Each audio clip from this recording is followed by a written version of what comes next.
आज हमारा important question विज्ञान का चौथी क्लास है। देखते हैं आज का क्वेश्चन क्या है। आज भी 40 क्वेश्चन लेके आए हैं। शुरू करते हैं। पहला क्वेश्चन है हमारा, पहला क्वेश्चन है किसी माध्यम के अपवर्तनांक का मान होता है। अपवर्तनांक म्यू का मान होता है। म्यू का मान होता है साइन आई बटे साइन आर। साइन आई बटे साइन आर। साइन आई बटे साइन आर। हमारा आंसर क्या हो जाएगा? बी नंबर, साइन आई बटे साइन आर। म्यू का मान क्या होता है? साइन आई बटे साइन आर। ठीक है। अगला क्वेश्चन है किस लेंस के द्वारा सिर्फ काल्पनिक प्रतिबिंब बनता है? तो उत्तल लेंस द्वारा काल्पनिक प्रतिबिंब बनता है। सिर्फ काल्पनिक प्रतिबिंब उत्तल लेंस द्वारा बनता है। अगला क्वेश्चन है अवतल लेंस का आवर्धन बराबर होता है। अवतल लेंस का आवर्धन बराबर होता है V बटे U। हमारा डी नंबर आंसर हो जाएगा। अगला क्वेश्चन देखते हैं। एक साधारण प्रिज्म कितने सतहों से घिरा होता है? तो 5 सतहों से घिरा होता है। एक साधारण प्रिज्म कितने सतहों से घिरा होता है? 5। अगला क्वेश्चन देखते हैं। अगला क्वेश्चन है स्पेक्ट्रम प्राप्त करने के लिए किसका उपयोग किया जाता है? तो प्रिज्म से हम स्पेक्ट्रम तैयार कर सकते हैं। स्पेक्ट्रम में 7 रंग होता है। अगला देखते हैं। निकट दृष्टि दोष वाले व्यक्ति के चश्मे में होता है कौन सा लेंस होता है? अवतल लेंस। कौन सा लेंस होता है? अवतल लेंस। अगला क्वेश्चन देखते हैं। अगला क्वेश्चन है निम्नलिखित में से कौन सा पद विद्युत परिपथ में विद्युत शक्ति को निरूपित नहीं करता है? तो नहीं करने वाला आंसर है आई आर स्क्वायर। हमारा बी नंबर आंसर हो जाएगा। अगला क्वेश्चन है प्रतिरोध का ऐसा मात्रक क्या होता है? प्रतिरोध का ऐसा मात्रक सी नंबर ओम हो जाएगा। प्रतिरोध का ऐसा मात्रक क्या होता है? ओम होता है। अगला क्वेश्चन है आर ओम प्रतिरोध वाले एन प्रतिरोधों को समांतर क्रम में जोड़ने पर तुल्य, यहाँ पर तुल्य होगा, तुल्य प्रतिरोध होगा। तो क्या होगा तुल्य प्रतिरोध? एन बटे आर। क्या हो जाएगा? एन बटे आर। अगला क्वेश्चन देखते हैं। अगला क्वेश्चन है 1 किलोवाट घंटा निम्नलिखित में से किसके बराबर है? तो 1 किलो घंटा निम्नलिखित में से 3.6 इंटू 10 पर पावर 6 जूल होता है। 6 जूल। 3.6 इंटू 10 पर पावर 6 जूल होता है। इसमें पूरा देना चाहिए। 10 पर पावर 6। ठीक है। हमारा सी नंबर आंसर हो जाएगा। अगला क्वेश्चन देखते हैं। अगला क्वेश्चन है विद्युत चुम्बकीय प्रेरण की खोज किसने की थी? तो इसका फ्राइडे ने। किसने किया था? विद्युत चुम्बकीय प्रेरण की खोज किसने किया था? फ्राइडे ने। अगला क्वेश्चन है नाभिकीय विखंडन को नियंत्रित करने में मुक्त होता है। इसमें कैडमियम का क्षण। हमारा आंसर क्या हो जाएगा? कैडमियम का क्षण। सी नंबर आंसर हो जाएगा। अगला क्वेश्चन है पवन विद्युत जनित्र में पवन की चाल कम से कम कितनी होनी चाहिए? 15 किलोमीटर प्रति घंटा। कम से कम 15 किलोमीटर प्रति घंटा से चलेगा तभी पवन विद्युत जनित्र में विद्युत ऊर्जा उत्पन्न होगी। अगला देखिए। अगला क्वेश्चन है अभिक्रिया CuO plus H2O arrow Cu plus H2O में किसका अपचयन हो रहा है? अपचयन मतलब किसका ऑक्सीजन ह्रास हो रहा है, घट रहा है। तो यहाँ CuO था। रिएक्शन के बाद अभिकारक में CuO था तो उत्पाद में सिर्फ Cu है, मतलब किसका अपचयन हो रहा है? Cu का। तो हमारा आंसर Cu होगा। ये गलत है। हमारा आंसर सी हो जाएगा Cu। ठीक है। उपचयन कहता तब हाइड्रोजन H2 का होता है ना, क्योंकि यहाँ कह रहा है अपचयन मतलब ऑक्सीजन का ह्रास, हाइड्रोजन का बढ़ना। तो हमारा answer Cu C number answer हो जाएगा। ठीक है। अगला क्वेश्चन निम्नलिखित में से कौन ऑक्सीकारक है? ऑक्सीकारक कौन है? O2 हो जाएगा। और सबसे, क्योंकि आयन का आदान प्रदान ये आसानी से कर लेता है, ग्रहण कर लेता है आयन को। O2 हो जाएगा हमारा आंसर। अगला क्वेश्चन है, निम्नलिखित में से कौन सा उत्पाद लेड नाइट्रेट को गर्म करने पर प्राप्त होता है?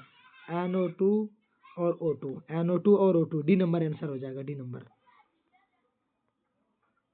अगला क्वेश्चन है, अम्लीय ऑक्साइड के विलयन का पीएच मान होता है। अम्लीय ऑक्साइड का पीएच मान हम तो बताए थे कि पीएच मान में 7 होता है। उदासीन इससे आगे बढ़ेगा, क्षारीय होगा, क्षारीय, और इधर आएगा तो अम्लीयता बढ़ेगा, अम्लीयता। तो 7 से कम देखो कौन है? 7 के बराबर नहीं, 7 से अधिक नहीं, 7 से कम, सी नंबर आंसर। अम्लीय बात कर रहा है तो सी नंबर 7 से कम होना चाहिए। अगला क्वेश्चन, अम्ल का मान होगा 7 से कम, 7 से 14 या 7 से अधिक? 7 से कम वाला अम्ल का मान होगा, 7 से कम। अगला क्वेश्चन है NaOH। NaOH क्या? नहीं, अम्ल नहीं है, क्षार है। क्या है? क्षार। हमारा नंबर आंसर हो जाएगा, क्षार। अगला क्वेश्चन है, शुद्ध सोना को व्यक्त किया जाता है। शुद्ध सोना 24 कैरेट का होता है।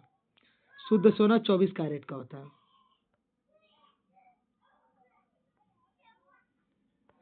अगला क्वेश्चन है, पीतल है। पीतल मिश्र धातु है। यहाँ थोड़ा मिस्टेक किया, मिश्र धातु है, मिश्र धातु है, सी नंबर आंसर मिश्र धातु है।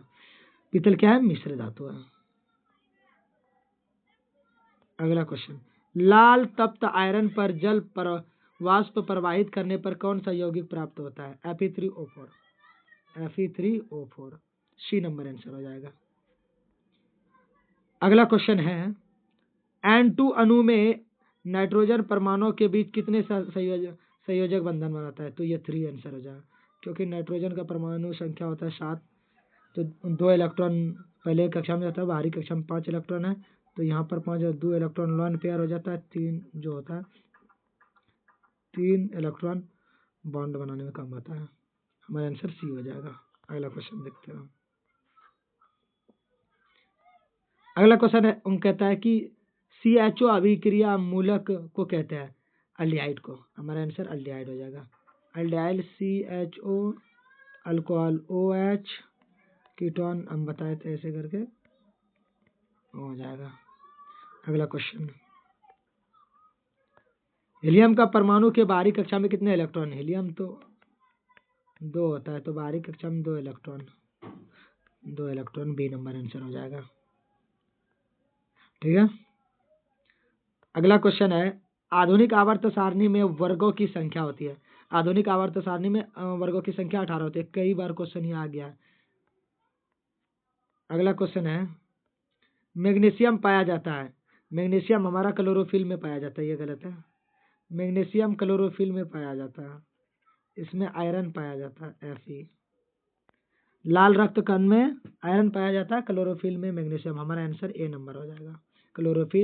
क्लोरोफिल में मैग्नीशियम पाया जाता है, आयरन तो लाल रक्त कण में, RBC में पाया जाता है। अगला क्वेश्चन हो जाएगा, मानव हृदय में कितने कोष्ठ होते हैं? मानव हृदय में 4 कोष्ठ होते हैं। कई बार क्वेश्चन ये पूछ दिया। इसी तरह का क्वेश्चन आएगा, इससे ज्यादा भारी नहीं आएगा। बस इसी को 1-2 बार देख लीजिए, देखना एग्जाम के बाद चेक करना। इसी से लगभग 60-65% इसी से आएगा। कूटपाद किसमें पाया जाता है? अमीबा में। कूटपाद अमीबा में पाया जाता है। अमीबा का स्ट्रक्चर ये कूटपाद है। ठीक है। अगला क्वेश्चन देखते हैं। अगला क्वेश्चन है, निम्नांकित में से कौन पादप हार्मोन नहीं है? पादप हार्मोन कौन है? एथिलीन भी है, ऑक्सीन भी है, साइटोकिनिन भी है। तो हमारा ये सब हमारा नहीं, ये सब तो है, नहीं पूछ रहा है तो ऑक्सीटोसिन। हमारा आंसर सी हो जाएगा। हमारा आंसर क्या हो जाएगा? C number. हमारा आंसर क्या हो जाएगा? C number. हमारा आंसर क्या हो जाएगा? C number. ठीक है। अगला क्वेश्चन हम देखते हैं। अगला क्वेश्चन कहता है, कृत्रिम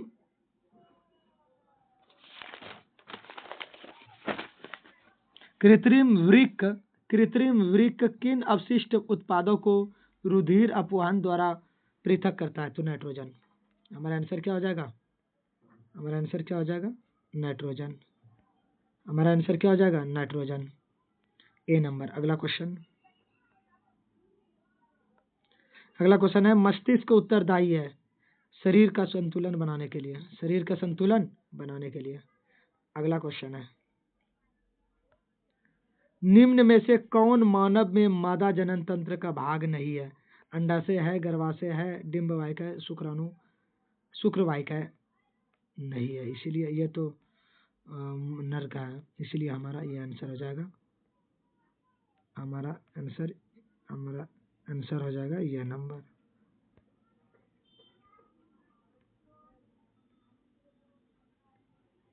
ठीक है, अगला क्वेश्चन देखते हैं। पराग कोश में पाया जाता है, पराग कोश में क्या पाया जाता है? परागकण।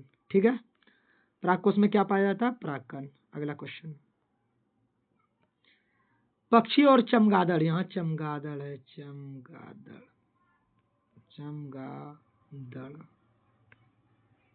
पक्षी और चमगादड़ के पंख, ये गलती कर दिया, समझात अंग नहीं होगा, समरूप होगा। ये आंसर बी नंबर, समरूप होगा, समरूप।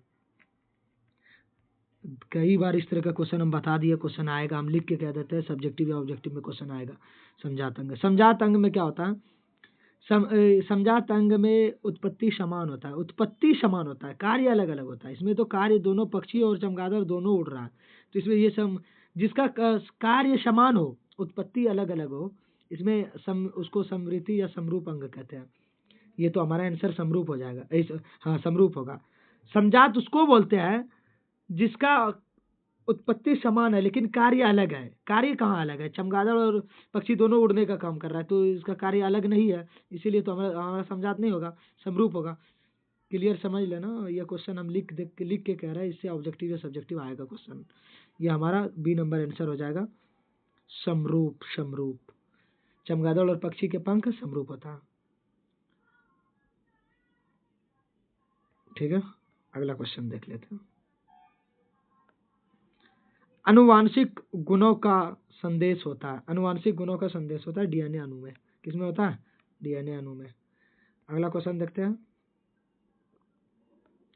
अगला क्वेश्चन कहता है कि निम्नांकित में से किसे आप उपभोक्ता की श्रेणी में रखोगे? उपभोक्ता की श्रेणी में किसे रखोगे? हरे पौधे तो नहीं, नीलहरी सवाल नहीं, फूल और पत्ते नहीं, तो हमारा आंसर जंगली जानवर हो जाएगा, जंगली जानवर। ठीक है, अगला क्वेश्चन कहता है, निम्न में से कौन एक जैविक प्रक्रम द्वारा अपघटित होने वाला पदार्थ है? तो प्लास्टिक भी नहीं होगा, रबर भी नहीं, प्लास्टिक बोतलें भी नहीं, तो हमारा सूखे घास हो जाएगा। हमारा अगला क्वेश्चन है, टहरी बांध परियोजना का निर्माण किस प्रदेश में किया गया था? टहरी बांध उत्तराखंड। और याद रखना, उत्तराखंड में एक चिपको आंदोलन भी होता है। चिपको आंदोलन में वन को बचाने के लिए किया गया था, जंगलों के वनों को बचाने के लिए किया गया था। चिपको आंदोलन 1970-71 में हुआ था। इसका चिपको आंदोलन का नेतृत्व कर रहा था सुंदरलाल बहुगुणा। यह क्वेश्चन कई बार पूछा गया है, चिपको आंदोलन से 70 के दशक में हुआ था। ठीक है, अगला क्वेश्चन और लास्ट क्वेश्चन हमारा है, वन संरक्षण का उपाय। वन संरक्षण का उपाय, नए वृक्षारोपण करके, वनों की कटाई पर रोक करके, जनसंख्या वृद्धि पर। तो हमारा आंसर क्या हो जाएगा? डी नंबर, इनमें से सभी। हम ये कहना चाहते हैं कि देखना, हम बहुत पहले 1 महीने पहले यह क्वेश्चन करा रहे हैं एग्जाम के बाद। देखना साइंस में ये 5 सेट से क्वेश्चन अगर 60-65% से कम आ गया तब बोलना ये, लेकिन 2-3 बार देख लेना, बाद में सोचेगा कि अगर देख लेते तो बहुत फायदा होता। हम क्लियर बोल रहे हैं, इसी तरह क्वेश्चन आएगा, ज़्यादा भारी नहीं आता, ये हल्का हल्का क्वेश्चन गलती होता है। ठीक है, मिलते हैं अगले क्लास में। Okay, thanks.